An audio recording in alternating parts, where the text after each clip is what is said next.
pada malam hari ini saya ingin sedikit memperkenalkan tentang kekhilafahan Islamiyah, ya, atau kekhilafahan Turki Ottoman. Kalau kita kembali kepada pelajaran peradaban Islam, maka sesungguhnya salah satu kekuatan Islam yang pernah menguasai dunia itu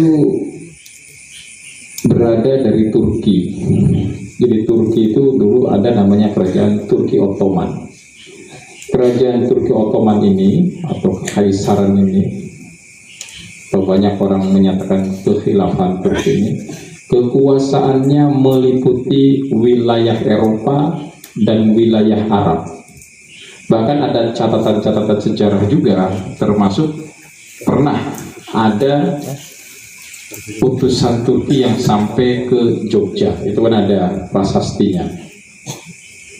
Jadi dalam sejarah kekhilafahan Islam ini yang pernah berkibar besar sebagai kekuatan yang menguasai dunia, ini adalah Turki Ottoman. Jadi dulu Eropa ini, wilayah Eropa dikuasai oleh Turki.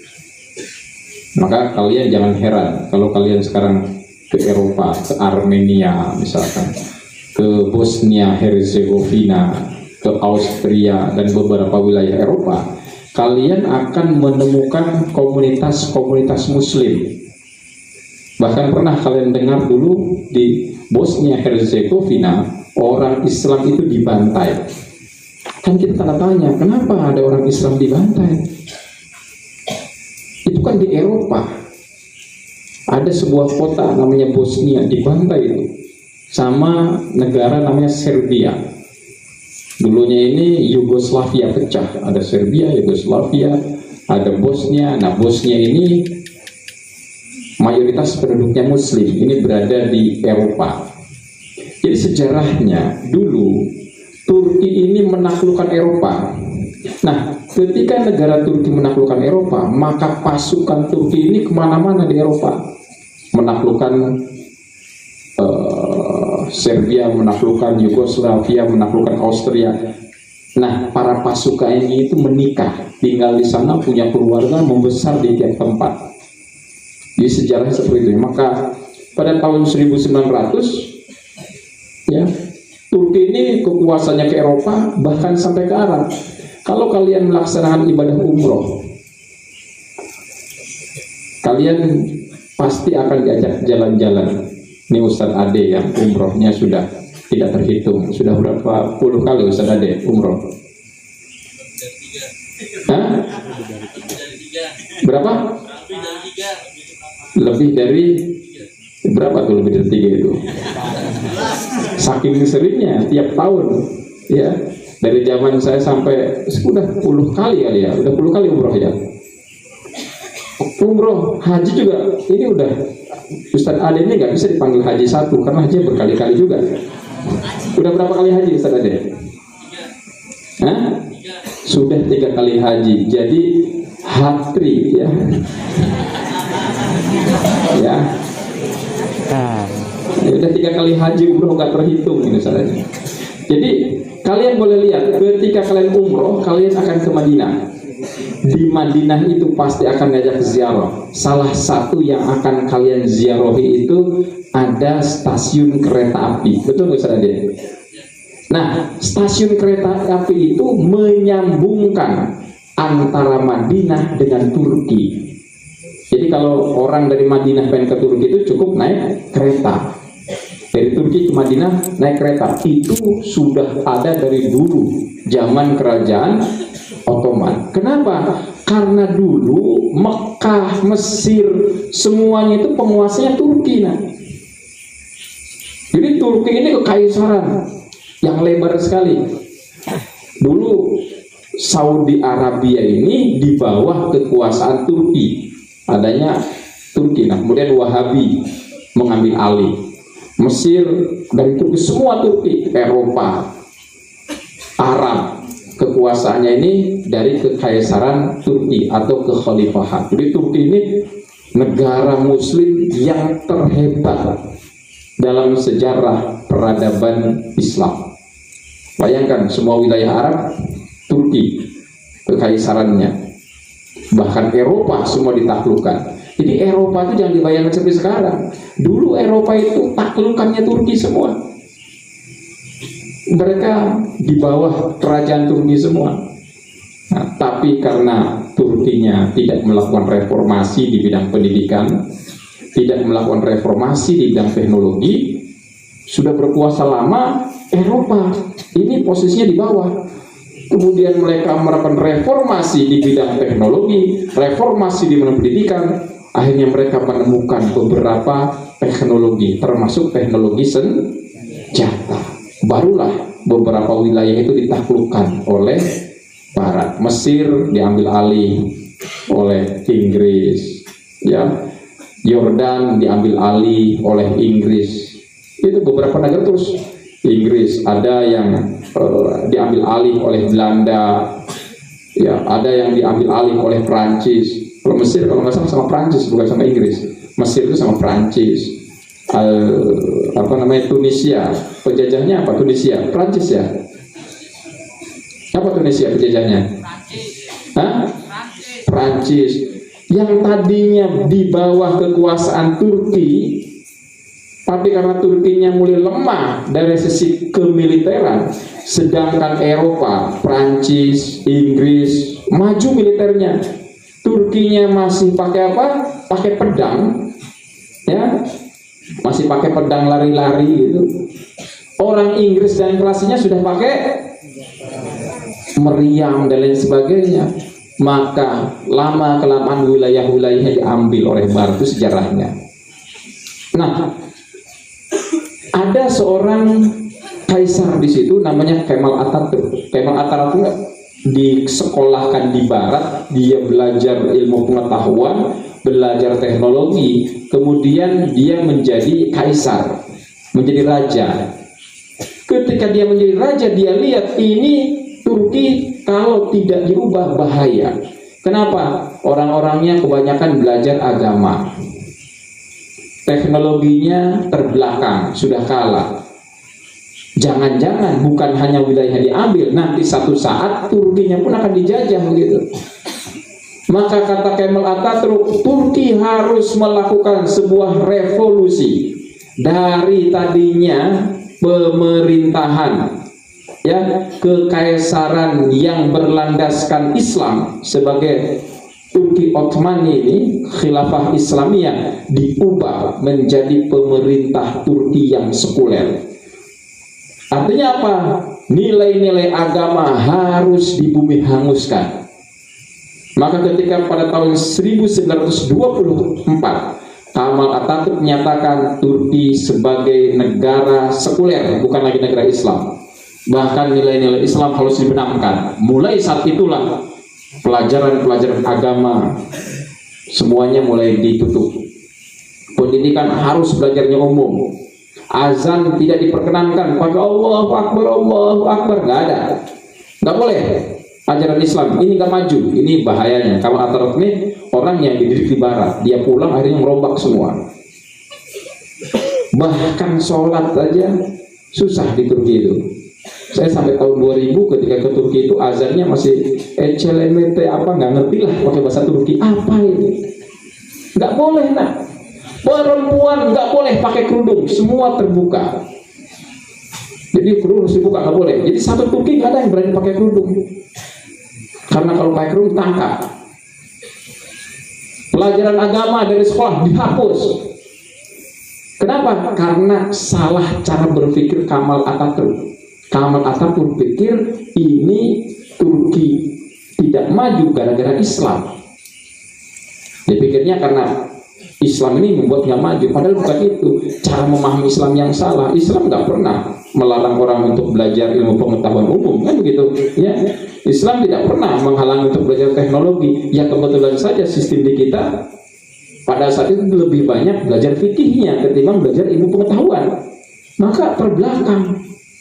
Tapi cara Kemal Atatürk ini ajaib. Islamnya yang dihajar, sekuler. Yang masuk militer nggak boleh sholat. Coba bayangkan. Di Turki ini luar biasa dulu. Pada tahun 2000-an aja saya ke sana.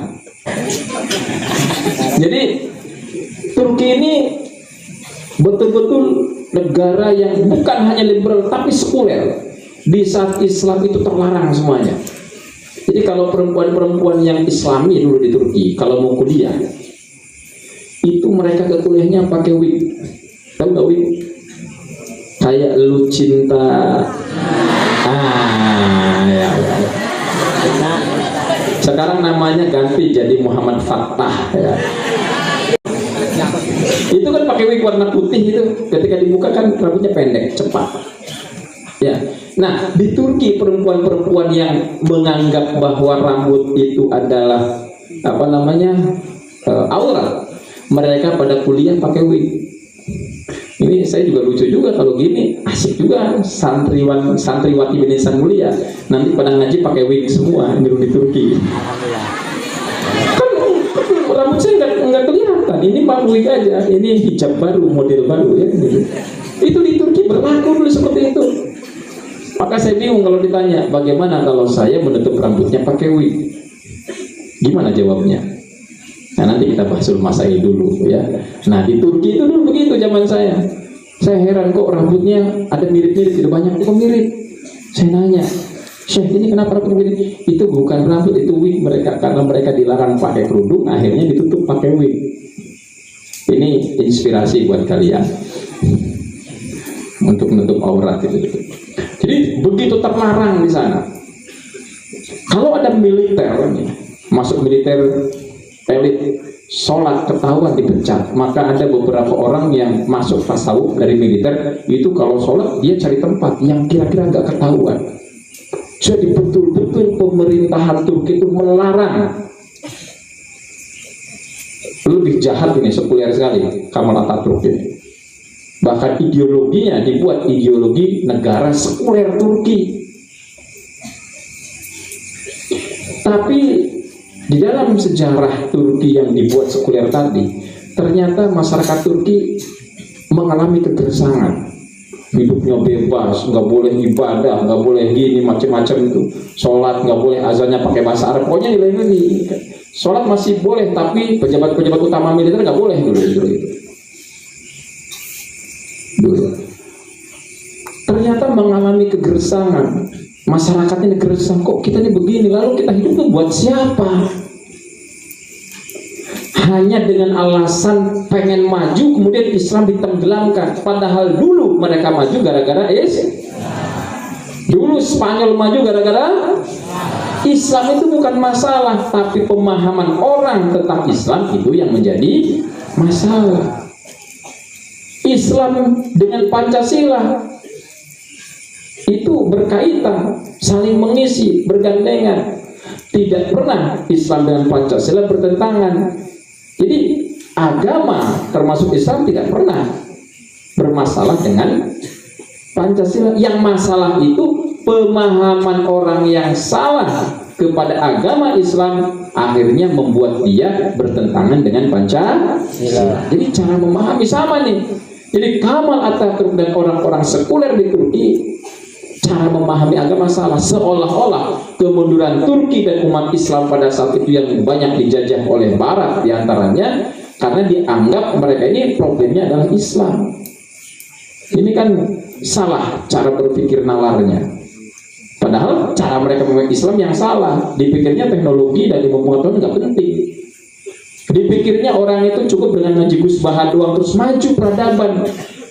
Nggak bisa, harus ngaji model Gus Baha, ngaji model Adi. Tapi boleh nggak apa-apa, tapi harus ngaji bidang teknologi, harus ngaji bidang ilmu pengetahuan, harus kuliah, harus seminar. Itu baru maju kita. Ya. Jadi sejarah kita kalau kita kembali ke Turos masalah kalau cuma cukup kembali ke Turos. Ya. Nah, ini sejarah Turki. Nah, dari kegelisahan orang Turki lahirlah orang-orang Turki yang akhirnya mulai menjauh dari hiruk pikuk sekularisme. Jadi ditekan, bukannya Islam itu tenggelam, malah mulai menggeliat. beberapa orang mulai melakukan amalan-amalan tasawuf, ya. Maka kita mengenal Syekh Said Nursi misalkan dan torikohnya. Jadi orang Turki ditekan untuk liberal, tapi sebagiannya justru bukan liberal, malah menjadi tasawuf. Karena kegelisahan orang ini membuat pengen, saya hidup buat apa gitu kan, gitu ya. Pengen seperti Eropa, harus belajar berbagai bidang pengetahuan, tapi kehilangan Tuhannya. Maka dari situlah lahir gerakan tasawuf Said Nursi, dan lahir pula gerakan Islam, ya, model kelompok Islam modernis yang pengen kembali kepada Turki zaman dulu ketika berkuasa. Turki zaman dulu berkuasa di dunia itu bukan karena dia sekuler, karena dia Islam, kan begitu. Maka terjadilah gelombang pan-islamisme. Pan-islamisme itu gerakan dari kelompok-kelompok Islam yang di Turki. Tujuannya apa? Pengen mengembalikan nilai-nilai Islam dalam kehidupan bernegara di Turki. Maka tumbuhlah dulu tahun 80-90-an itu Partai Keadilan yang didirikan oleh Necmettin Embarkan, anaknya Ustadz Tarno, ya. Necmettin Embarkan sekarang jadi nama Ustadz Tarno. Kenapa namanya? Saya bilang, Ustadz Tarno bilang ke saya, Pak Kiai, saya punya anak, pengen dikasih nama siapa? Saya bilang ada tokoh hebat yang mengubah Turki. Jadi Turki sampai hari ini pengubahnya satu orang. Dulunya sangat liberal. Nah, ada partai yang dipimpin oleh Necmettin Embarkan yang dia memiliki ideologi Islam dan pengen mengembalikan Turki pada kejayaan dulu pada masa keislaman, ruhnya harus Islam. Ternyata apa? Partai yang dipimpin Necmettin Embarkan ini memenangkan pemilu di Turki, dan ini mengejutkan seluruh dunia. Bayangkan selama berapa puluh tahun Turki ini liberal, sekuler, anti agama pemerintahnya. Ketika ada partai Islam yang justru ingin kembali menghidupkan nilai-nilai Islam, ternyata masyarakatnya tidak lagi mendukung sekularisme, tapi yang didukung adalah Islam. Maka Necmettin Embarkan memenangkan pemilu dan dia menjadi Perdana Menteri. Ini perubahan besar. Pada saat itu Necmettin sudah menyatakan akan memperjuangkan hak-hak perempuan untuk memakai kerudung, membolehkan azan menggunakan bahasa Arab. Kalian bayangin azannya, Allah Maha Besar, kan nggak enak kita aja. Coba kalau dilarang azan pakai bahasa Arab, coba Allahu Akbar, Allahu Akbar, Allah Maha Besar, Allah Maha Besar, kan nggak enak juga, susah kita ngazan. Allah Maha Besar, kan susah ya. Kalian bayangin orang Turki azannya pakai Arab, nggak boleh pakai bahasa Turki. Azan kedengarannya Necmettin gitu mah, gitulah saya dengar Turki. Apa ini? Saya tanya itu ngapain azan dan nggak boleh pakai mic. Coba bayangin, suatu negara itu. Saking antinya pemerintah dengan Islam. Kamal Atatürk dari mulai tahun 1924 dan terus dengan pemerintah. Tapi Embarkan membolak-balikan, ternyata Islam yang dari dulu mendarah daging ini dalam masa Turki kembali ruhnya. Sayangnya ya, Embarkan ini terlalu Islami. Dia partai terlalu Islami. Di satu sisi yang lain, militer itu masih sekuler. Orang-orang sekuler, orang-orang yang nasionalis masih kuat sekali. Maka Embarkan dikudeta, dijatuhkan. Kembali lagi partainya yang mengambil alih, pemilunya menang, tetapi diambil alih kekuasaannya oleh apa? Oleh militer, nggak pakai pemilu, kudeta. Balik lagi sekuler. Lama lagi lahirlah orang kedua yang melakukan reformasi di Turki melalui Partai Keadilan yang namanya Dogan, anaknya Ustadz Hakim. Anak Ustadz Hakim ini namanya berat. Muhammad Erdogan El-Fatih. Fatih ini jenderal kaisar yang mampu mengalahkan seluruh daratan Eropa. Itu namanya Ustadz Hakim juga. Jadi itu dua orang, satu yang melakukan reformasi, di belakangnya Al-Fatih ini. Fatih ini yang menaklukkan Eropa dan seluruh Konstantinopel, taklukkan semuanya. Ini namanya berat, makanya anaknya kurus, keberatan nama. Iya, berat sekali.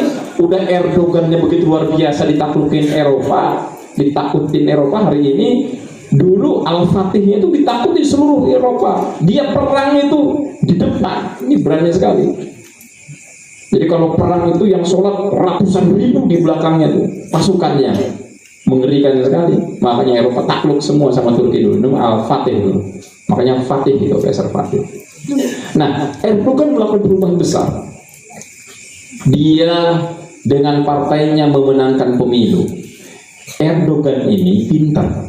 Apa pintarnya? Dia mampu di tahap awal menunjukkan bahwa Islam yang dibawanya tidak terlalu Islam seperti yang dibawa oleh Embarkam. Jadi pelan-pelan deh nih, gradual.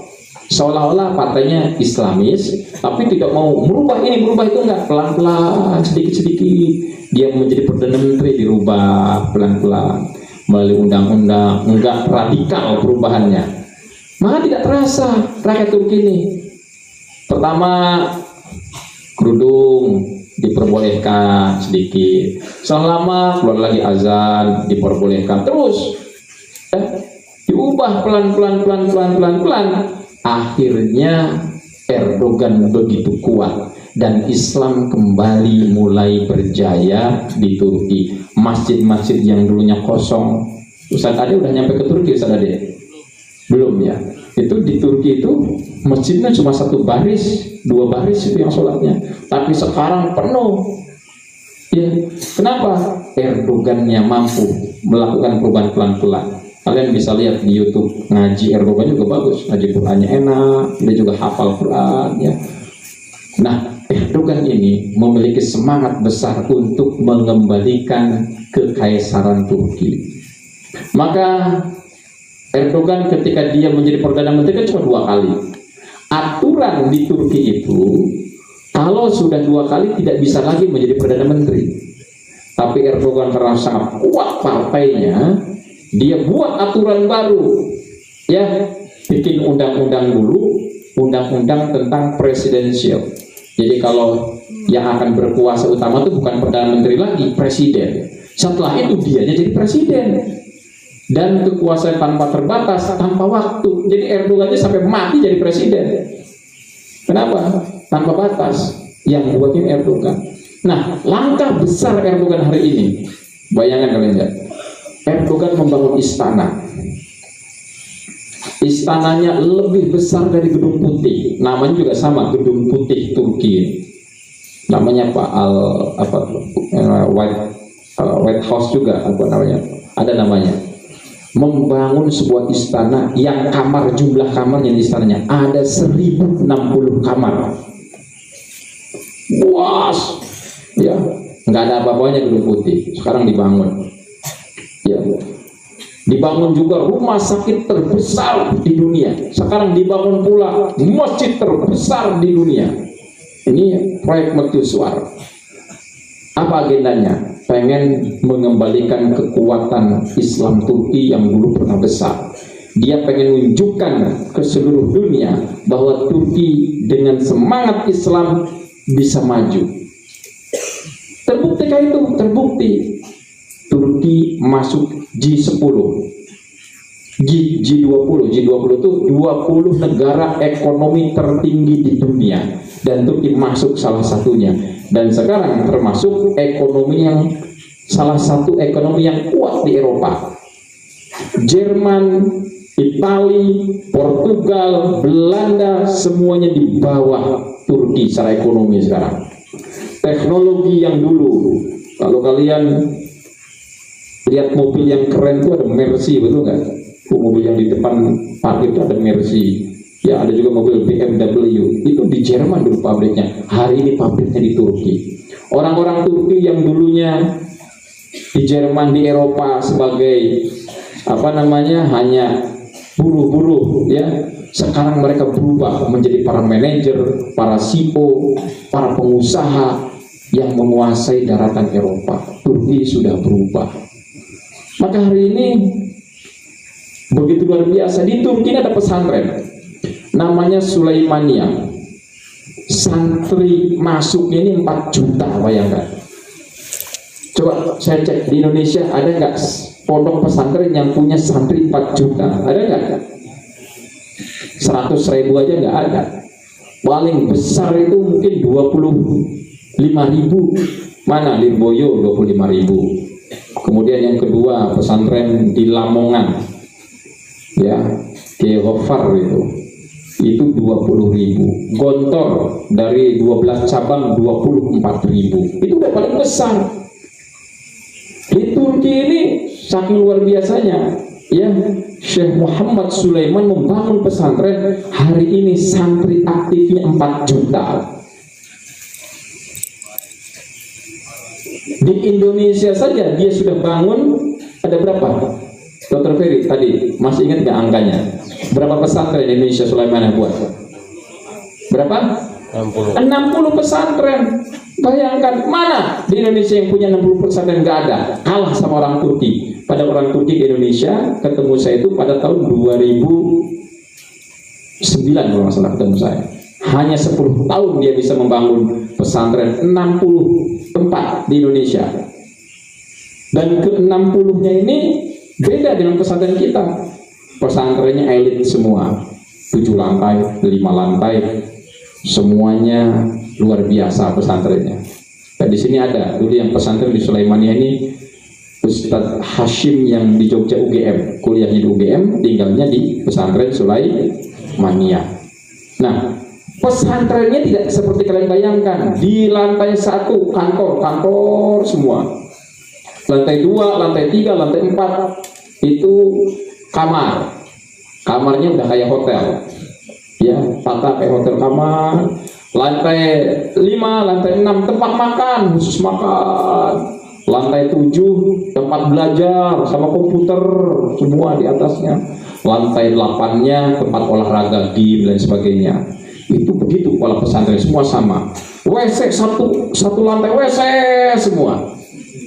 Nggak ada sampah, nggak ada kotor, semua ada OB-nya. Dan seluruh santrinya itu gratis. Di Indonesia sekarang santrinya ada 4.000. Kalah dengan Insan Mulia. Karena berdirinya Sulaimaniyah dulu. Saya ketemu Sulaimaniyah tahun 2008-2009. Kemudian saya baru mendirikan 2013. Dan sekarang seluruh 60 tempat di Indonesia itu sudah milik Sulaimaniyah. Harga satu tempatnya aja di Jakarta, bayangkan. Dia di Rawamangun beli apart dari hotel sama perkantoran. Itu harganya sekitar 89 miliar. Satu lokal ya, satu tempat. Jadi udah ratusan miliar, bukan sampai triliun asetnya. Itu pesantrennya. Itu hebatnya orang Turki itu. Kita ini mengap-mengap bangun pesantren, betul nggak? Orang Turki tinggal beli aja. Ada hotel yang kurang bagus di sebuah kota, dibeli apa dia? Jadi pesantren. Ada perkantoran di Semarang yang kurang laku dibeli sama dia, jadi pesantren. Di Jogja dibeli jadi pesantren. Jadi pesantren di mana-mana. Ini ekspansi Turki ini. Jadi ini bukan negara, ini pesantren aja. Dia tidak berpolitik. Kalau Sulaiman ini anti politik, ya nggak usah, pokoknya pendidikan aja, ngajarkan Quran, ngajarkan apa. Dia ngasih beasiswa juga keluar. Kalau kalian pengen beasiswa murni ke Turki, bisa. Kalian datang ke Kementerian Agama, setorkan Al-Quran 30 juz, kalian diberangkatkan tiketnya dari Kementerian Agama, tinggalnya nanti di Sulaimaniyah, pondok pesantren di sana. Itu ada beasiswanya 60 orang per tahun. Nah, ini sedikit saja saya ulas tentang Sulaiman. Nah, kita kembali ke Erdogan, ke anaknya Ustadz Hakim ya. Nah, kayaknya harus dikurangin sedikit namanya, jadi Muhammad Erdogan. Al-Fatihnya di ini dulu biar gemuk, kalau udah gemuk masukin lagi Al-Fatihnya ya. Biar sedang nanti. Namanya berat kalau orang Indonesia gitu. Ini berat namanya gitu. Tadinya sudah bagus-bagus, Muhammad Idrus Fauzan misalkan. Berat namanya ya. Diubah Muhammad Endus.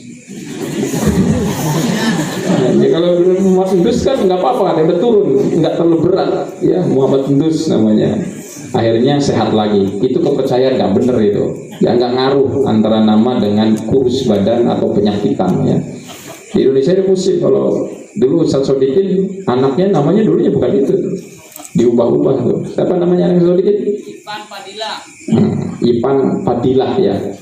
Itu mestinya perempuan kalau Fadilah itu ya. Fadilah itu pakai tamar butuh perempuan ya. Tadinya ada Muhammadnya, dibuang Muhammadnya karena sakit-sakitan ya. Jadi saya gitu, ini keberatan nama ya. Sebetulnya enggak ya. Ini Erdogan ini, saya kembali ke Erdogan. Erdogan sekarang melakukan revolusi besar-besaran, perubahan bagaimana merubah Turki. Nah, selain Erdogan, sebetulnya ada tokoh hebat di Turki yang sudah melakukan reformasi pendidikan modern. Nah, ini namanya Fathullah Gulen. Fathullah Gulen ini dulu saya lebih kenal pertama kali ke Depok tahun 2004. Kalau kalian ke Depok ada namanya sekolah Fasya di Depok tuh, setelah UI kalian harus sedikit di Margonda itu ada bangunan besar 5 lantai tertulis sekolah Fasya. Sekolah Fasya itu sekolah punya Turki, tapi Turkinya lembaganya punya Fathullah Gulen. Kayak Sulaimania ini lembaga Turki. Fathullah Gulen ini sekolahnya ada di seluruh Eropa. Kalian berangkat ke Inggris, ke Amerika, ke Australia, ke Austria, ke Jerman, kemana saja pasti ada sekolah Fathullah Gulen, termasuk di Indonesia. Kalian ke Semarang ada, di Depok ada. Itu sudah lebih awal dari Sulaimania. Nah sekarang ada lagi lembaga namanya Sulaimania, sama. Jadi kalau kalian ini kayak tadi saya ngobrol sama ini, nanti kalau siswa Bina Insan kuliah ke Jepang, sok kuliahnya di Jepang, tinggalnya di Sulaimaniah Jepang, gak usah bayar, gratis ya. Jadi ada pesantren tiap negara, di Australia ada, di Singapura ada, di Malaysia ada, sekarang sedang bangun di Bangladesh beberapa pesantrennya. Bayangkan, ini karena otaknya otak penjajah dari dulu ya. Kalau kita kan otak dijajah ya, beda. Otak penjajah bikin sekolah aja di tiap negara, kan ngeri kan. Bayangkan orang Turki punya sekolah di sini 60 pesantren. Bayangkan kita bikin pesantren satunya menggap-menggap, betul kan? Kita nggak pernah terfikirkan, nggak mungkin Bina Insan mikir kapan ya Bina Insan Mulia pengen buka pesantren di Malaysia. Nggak nyampe di kepala kita. Kenapa? Karena memang kita dididik bukan sebagai penjajah. Mereka dari dulu menjajah, sekarang pendidikan pun menjajah. Dari mulai tahun 2090-an, Fathullah Gulen sudah punya sekolah di Amerika, sudah punya di Kanada, sudah punya di tiap negara. Jadi otaknya beda nih, otak imperialis Turki Ottoman ini. Jadi memang Turki Ottoman punya sejarah besar. Sampai hari ini kita lihat besar, bayangkan mereka datang tahun 2008, sekarang 2000 berapa? 2020, 12 tahun dia membangun, punya 60 pesantren. Dan 60 pesantren tidak dikelola oleh orang yang ngerti agama, bukan. Kalian tanya tadi yang sekarang pegang di mana tadi? Ustadz siapa? Ustadz apa tadi yang itu dia? Sudah Baret.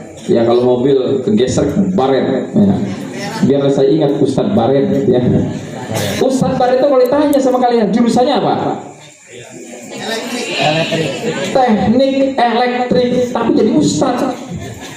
Kalau kalian tanya Ustadz Ferhat, kamu kuliahnya ngambil apa? Saya ngambil teknologi atom. Saya tanya lagi Ustadz Ustaz Murad ngambil apa? Saya ngambil nuklir. Itu sarjana-sarjana pinter di berbagai bidang. Mereka datang ke Indonesia bukan ngajarkan tentang teknologi, dia ngajarkan tentang Quran, ngajarkan tentang Islam. Maka dulu saya bertanya, ngapain kamu? Kamu kan insinyur, bahkan ada dokter datang ke Indonesia. Ya, saya nggak mau. Saya pengen ngajarkan Islam. Kalau saya ngajarkan teknologi, saya nggak dapat pahala seperti saya ngajarkan Al-Quran. Jadi beda dengan kita. Kita ini, ya, nggak mungkin lah. Kalian sarjana atom misalkan, seperti mereka tuh kalian kuliahnya teknik elektrik master gitu.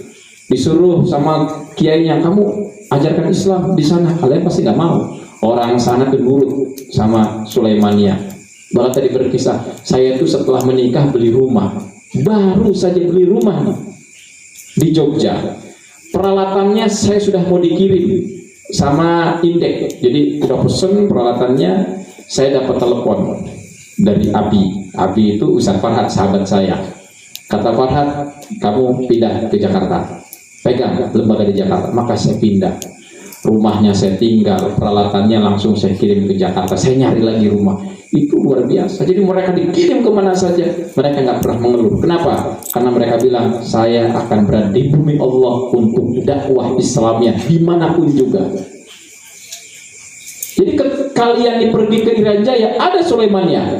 Pergi ke Manado, ada Sulaimania. Ya, begitu luar biasa. Didikan ini didikan tentang kepenjajahan sebetulnya.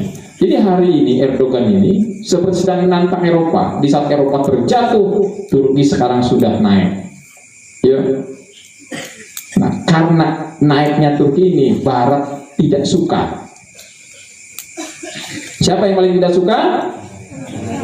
Amerika lagi-lagi. Maka lawan dari Erdogan ini ada satu namanya Fethullah Gulen. Ini termasuk orang yang tidak setuju dari dulu sama pemerintahan di Turki.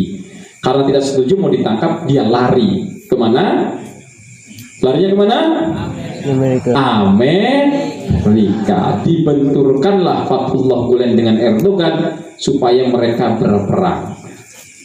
Ya, maka Fethullah Gulen dengan dia kan dulu punya sekolah, punya pendidikan, punya kampus, punya segala rupa. Bahkan dulu, kalau orang Indonesia kuliah di Turki itu dibiayain oleh Fethullah Gulen semuanya. Dari Fasyad dulu berangkat berapa ratus, di sana dibiayain. Jadi ada juga dulu Fethullah Gulen sama dengan Sulaimania, dia memiliki pendanaan besar untuk sistem pendidikan, dijadikan kader semua mereka ini. Nah, ini kadernya sudah banyak di Turki. Ada yang sudah jadi jenderal-jenderal, ada yang jadi hakim, ada yang jadi dosen, ada yang jadi pengusaha, semuanya. Mereka melakukan upaya mengkudeta Erdogan. Tapi gagal. Ketika mengkudeta, sudah dilumpuhkan semua negara, semua sudah dimatikan, tetapi Erdogannya belum kena. Jadi RRI-nya Indonesia, loh, di RRI-nya sudah dikuasai, istananya sudah dikuasai sama militer, mau dikudeta Erdogan. Erdogannya saat itu lepas dia lari ke airport, kemudian dia ambil HP, dia bikin rekaman Skype, ya, dia menyampaikan, wahai masyarakat Turki, kalian sekarang sedang dalam ekonomi yang bagus, kalian sekarang negaranya sudah maju, tapi ingat, hari ini saya dikudeta oleh militer, ya, dan kalian sudah tahu kalau sudah terjadi kudeta maka ekonomi akan hancur. Kenapa? Negara akan dikucilkan oleh negara-negara lain, dan ini tidak ada yang bisa melawan. Yang bisa melawan adalah kalian, rakyat Turki, untuk menyelamatkan Turki. Semuanya diminta untuk turun melakukan perlawanan. Akhirnya masyarakat Turki turun semua ke jalan. Ada tank baja lagi di mana-mana menguasai kota, diserbu oleh ratusan orang. Kan nggak mungkin membunuh rakyatnya sendiri, tentara-tentaranya diam. Tentaranya dibawa, diturunin, tank bajanya ditebalikin, akhirnya kudetanya gagal. Nah, Erdogan ini menang dia. Di kudeta gagal. Biasanya di Turki setiap kudeta berhasil. Baru pertama kali Turki itu sudah 6 kali kudeta. Setiap ada yang naik, kudeta lagi sama militer, kudeta lagi. Tapi Erdogan berhasil, kenapa? Karena yang dilawan oleh para militer rakyat, nggak mungkin dibunuh semua rakyatnya. Ya akhirnya kalah. Jadi yang menyelamatkan itu nggak pakai senjata Erdogan ini, cuma pakai apa? Pakai apa? Pakai rekaman, dikirim ke Skype semuanya, ke jaringan. Orang Turki baca semua, kita harus selamatkan negara kita. Semua turun dari apartemen. Akhirnya TNI nggak bisa gerak, lari semua TNI-nya, kabur, dan Erdogan kembali memimpin. Nah sekarang sudah sangat kuat sekali. Seluruh orang yang terlibat dalam upaya kudeta ini jumlahnya ada 15.000. TNI, tentara, polisinya saja jumlahnya 6.000 tadi saya tanya. Berapa? 6.000. Jadi 6.000 ditangkap semua, dan itu semuanya anak Fathullah Gulen, anak ideologis Fathullah Gulen, orang-orang Islam yang beda aliran politiknya. Inilah wajah Turki hari ini. Nah, Turki yang sekarang dipimpin Erdogan ini dimusuhi oleh Barat. Kenapa? Karena teknologi militernya sekarang naik. Jadi kalau negara Islam yang paling maju selain Iran, kalau Iran di bidang teknologi nuklir, tapi di bidang teknologi teknisnya sekarang yang paling maju ini Turki. Ya. Akhirnya Amerika dan Eropa melakukan upaya penekanan kepada Turki. Apa efeknya? Efeknya sekarang uang Turki ini jatuh. Maka sekarang orang Indonesia kalau mau di Turki itu dengan uang 1,5 juta kalian sudah bisa hidup di Turki, di Eropa. Kok bisa? Karena nilai lira Turki sekarang jatuh. Bahkan dengan 1 juta kalian sudah bisa hidup di Turki. Jadi nilai uang Turki dengan rupiah, rupiahnya naik angkanya, Turki yang jatuh. Dihajar oleh Eropa dan Amerika. Jadi kita beruntung, ya. Jadi beruntung. Apalagi dari Sulaiman tadi bilang, udah santri Bani Samuel kalau mau kuliah di sana tinggal aja di Sulaimania, ya. Jadi kita sudah punya asrama, ya. Makannya 3 kali, ayam, daging, segala rupa, ya. Fasilitasnya enak. Tapi tadi katanya nggak ada AC karena di sana musimnya kebanyakan musim dingin. Kalau musim panasnya nggak lihat matahari, ya. Kalau di Eropa kan lewat doang di sebelah mataharinya, ya nggak ada. Seperti di kita di atas ada matahari kan enggak, cuma lewat. Itu pun hanya bulan tertentu. Jadi ya musim dibilang musim panas, panasnya biasa nggak kayak di kita, ya. Di sana kalau musim di bawah derajat Celcius. Jadi kalau kalian minum ini bandrek kayak gini enak, ya. Ini kalau ditaruh begini 5 menit udah kayak di kulkas, ya. Jadi kalau di Turki itu kalau minum teh, ininya apinya nyala terus. Kita masukin ke gelas, langsung diminum. Itu masih ngegulak, dingin langsung. Saking dinginnya Turki kalau di musim salju. Ya, musim salju. Makanya tadi kan dibilang ada namanya makanan scrap di Turki itu. Jadi scrap itu orang-orang kalau lagi musim salju itu cukup ngambil bawa gelas, ya. Lalu nyiduk salju, kemudian dikasih campolai di atasnya. Jadi nggak perlu ngantri kayak di sini. Kalian yang biasa ngantri ini sama hilang itu, nyampe di sana cukup modalnya gelas sama campolai doang. Dan tidak perlu diserut, sudah kayak serut katanya. Esnya itu kayak es serut, langsung ambil, dikasih campolai, enak sekali katanya. Nah itu di Turki. Jadi anak-anak sekalian, ya. Turki ini satu negara yang unik. Kenapa uniknya? Bayangkan, negara yang setengah Eropa, setengah Arab. Kalian lihat perempuan Turki. Kalau kalian nyampe ke Belanda, ke Jepang, kemana saja, ya ke berbagai negara, pasti kecantikannya kalah dengan orang Turki. Kalian pernah ketemu turis orang Belanda? Pernah nggak? Pernah Inggris? Pernah nggak? Ya. Cantik nggak? Cantik nggak? Ya. Saya tanya jujur, cantik apa enggak? Ya. Hah? Tergantung turisnya, dari negro apa dari mana, ya. Sekarang saya tanya, turis Belanda, turis Inggris, cantik nggak mukanya? Enggak.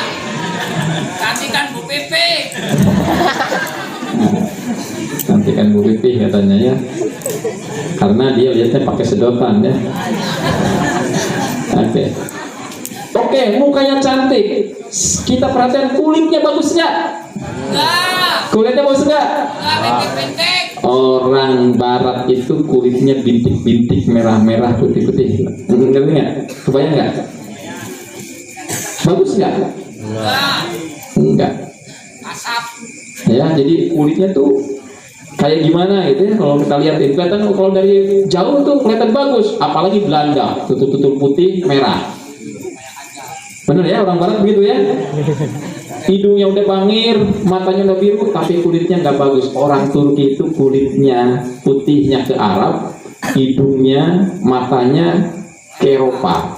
Kenapa? Karena Turki itu, nah kalian sampingnya Turki itu Syria, ya, sampingnya Turki itu sebelah sini Syria, ada Libanon, ya, ada kesini berbatasan dengan Israel. Kesininya Bulgaria, Hungaria, kesininya Greece, Yunani, ya, kemudian ya Yunani ya Greece ya, kemudian Siprus, kemudian Jerman dan sebagainya. Jadi dia ini negara yang memang posisinya enak sekali, kesini Arab, ya, kesini Eropa Timur, kesini Eropa Barat. Maka orang kalau sudah di Turki udah selesai itu. Kenapa? Mau kemana saja, ya, tidak perlu repot naik pesawat. Kalian mau kemana ya kita? Oh, saya mau ke Jerman. Udah tinggal datang ke stasiun kereta, beli tiket 300.000, kalau sudah nyampe di Jerman.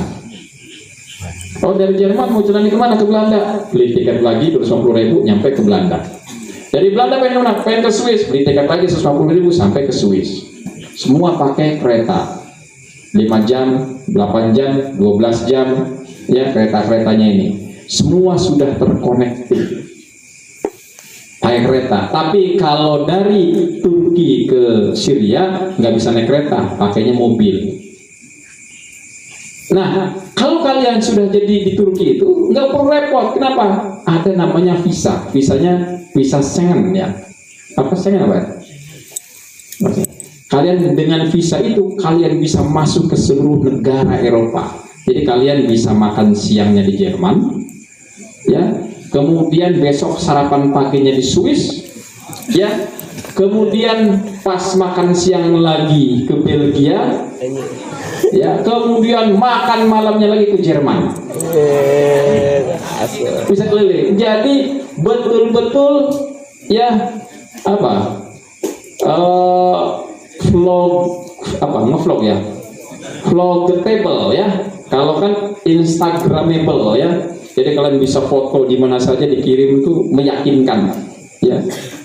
Saya pengen ke mana? Ke Menara Eiffel, tinggal bisa. Ke jam Big Ben bisa, kemana bisa.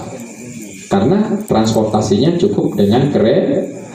Ini perlu naik mobil. Sama kalau kalian ke Malaysia. Kalian kalau dari Malaysia, seperti saya Malaysia, itu nggak repot. Saya pengen ke Singapura kapan aja. Kadang-kadang minggu kedua, ayo kita jalan ke Singapura. Sama mahasiswa-mahasiswi itu saya jalan, ya, yang masih Malaysia. Ayo kita jalan, Cina-Cina itu. Yuk kita jalan ke Singapura. Cuma duduk di stasiun, duduk 5 jam udah nyampe Singapura kita. Belanja di Singapura, nginep Singapura. Kemana ya kita jalan? Ayo kita ke Thailand. Duduk lagi di kereta tuh. Ya, 12 jam nyampe ke Thailand, ke Bangkok. Jalan-jalan di Bangkok, pulang kita ke Malaysia. Udah pulang-pulang 3 minggu, stres lagi. Ayo kemana kita? Ayo kita ke Patani, naik kereta, pindah lagi ke Thailand. Enak di luar itu. Di Indonesia ini susah banget. Boro-boro mau keluar negeri, pengen ke Sulawesi aja naik pesawat, betul nggak? Jadi kalian harus bayangkan, Indonesia negara yang sangat besar, Eropa itu kecil, seluruh Indonesia itu segede seluruh Eropa gitu loh. Nah, paham nggak? Kita negara segini besarnya, di Eropa ini seluruh Indonesia segede Eropa itu. Di Eropa itu kecil-kecil negaranya. Jadi jangan pikirkan Belanda negara yang gede, kecil, seemet. Ya, makanya kalau mau ngancurin Belanda tuh merem doang, taruh bom aja, yang dibom bukan negaranya. Ini kan laut nih, laut. Jadi Belanda itu negaranya di bawah laut. Ada dam gitu keliling Israel. 3 dam ini hancur, jebret, laut itu langsung bisa ngerendam seluruh negara. Gampang perang lawan Belanda itu, nggak usah ngapa-ngapain, ya. Kirim Nemo aja, suruh ikannya makan itunya apa namanya, makan bendungannya. Kalau bendungannya pecah, udah ke laut semuanya. Negaranya juga kecil, semua negara itu kecil. Bayangkan naik mobil ya, seperti kita nih dari Jerman ke Belgia itu sama aja dari Cirebon ke Semarang, dekat jadinya. Jadi Eropa tuh negaranya jangan bayangkan besar, kecil, tapi dia maju. Kalau kita negaranya gede tapi terbelakang. Oke. Anak sekalian, alhamdulillah di tahun ini kita, karena udah jam 9 cukup ya bahasan tentang Turki. Saya ingin memberikan wawasan kepada kalian tentang Turki hari ini. Kenapa? Karena pasti dari orang tua kalian banyak yang tanda tanya, nah Turki kayak gimana? Itu kan sekuler. Itu zaman dulu, sekarang sudah Islamis, ya, sudah Islamis, sudah berubah negaranya. Jadi sudah kembali ke track Islam. Ya, negaranya itu tidak perlu khawatir makanannya sama dengan kita hidup. Allahumma muwaffiq. Assalamualaikum warahmatullahi wabarakatuh.